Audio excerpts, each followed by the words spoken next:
Assalamualaikum warahmatullahi wabarakatuh. Kembali lagi dengan saya.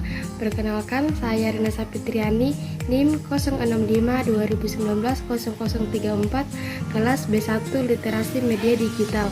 Pada video kali ini saya akan membahas materi tentang privasi dan perlindungan data pribadi. Setiap orang memiliki hak asasi manusia untuk dapat melindungi dirinya pribadi. Hal ini tertuang dalam Undang-Undang tahun 1945 pasal 28G yang berbunyi, setiap orang berhak atas perlindungan diri pribadi, keluarga, kehormatan, martabat, dan harta benda yang dibawa kekuasaannya, serta berhak atas rasa aman dan perlindungan dari ancaman, ketakutan untuk berbuat atau tidak berbuat sesuatu yang merupakan hak asasi.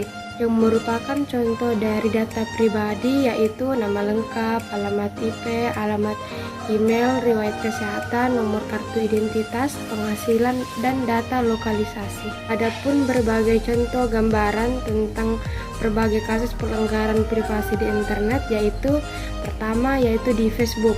Menandai teman dalam sebuah postingan baik berupa tulisan, tautan web, foto atau video dapat mengakibatkan postingan tersebut muncul dalam lini masa teman kita. Nah, jika hal itu dilakukan tanpa izin, maka dapat dikatakan melanggar privasi teman kita tersebut. Kemudian, penyebaran foto pribadi atau keluarga di media sosial tanpa seizin pemiliknya juga dapat dikategorikan pelanggaran privasi.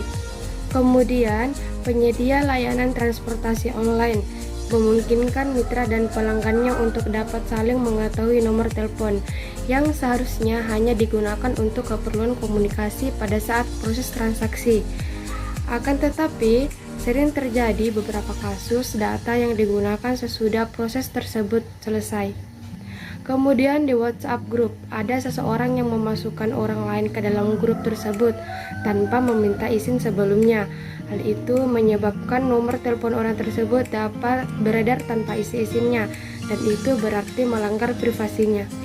Selanjutnya, peretasan akun media sosial juga kerap terjadi, yang biasanya diikuti dengan pencurian data serta penipuan. Selanjutnya yaitu pengguna media sosial tidak teliti dengan pengizinan aplikasi pihak ketiga untuk dapat mengambil data ketika pengguna menggunakan aplikasi tersebut. Pihak ketiga kemudian dapat memanfaatkan akses yang orang itu untuk mendapatkan informasi profil si pengguna, bahkan profil teman-temannya. Kemudian ada beberapa hal yang perlu kita perhatikan sebelum kita memposting foto anak untuk menjaga privasi anak. Salah satunya yaitu memposting foto anak tanpa busana. Menghindari menggunakan foto anak dalam keadaan tanpa busana. Jangan sampai foto tersebut disalahgunakan dari pihak lain. Kemudian memposting foto anak orang lain. Sebelum mengunggah foto anak orang lain, sebaiknya minta izinlah orang tuanya terlebih dahulu. Kemudian identitas pribadi. Identitas anak sebaiknya tidak dibagikan untuk umum, seperti nama lengkap, alamat, juga sekolahnya adalah informasi yang rentan disalahgunakan. Membuat malu anak, seperti memperlihatkan kelemahan, ketakutan, atau hal memalukan lainnya dari anak dapat berdampak pada kehidupannya kelak. Kemudian memposting foto anak yang sedang sakit. Apakah kita tidak keberatan jika orang lain memamerkan foto kita dalam keadaan lesu, lemah, tidak berdaya? Terapkan standar sebelum mengunggah foto anak yang sedang sakit. Kemudian aktivitas yang tidak aman. Artinya, jangan mengunggah foto anak melakukan aktivitas yang tidak lazim karena dapat memicu kontroversi. Selanjutnya, bagaimana sih cara kita untuk melindungi data pribadi di internet? Salah satunya yaitu gunakan password yang sulit. Kemudian, jangan memberikan informasi data pribadi. Kemudian, perhatikan alamat URL dari situs yang kita kunjungi. Kemudian, gunakan password yang berbeda. Menghargai privasi orang lain. Lalu hati-hati jika menggunakan WiFi di tempat publik.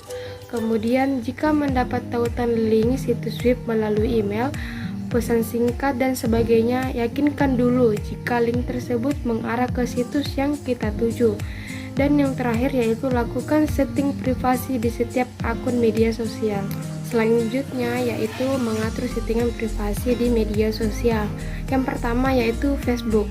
Di Facebook kita dapat menggunakan tools yang ada untuk mengatur privasi kita, seperti siapa yang dapat melihat postingan kita, siapa yang dapat mengirim pertemanan kepada kita, siapa yang dapat melihat profil kita, dan sebagainya.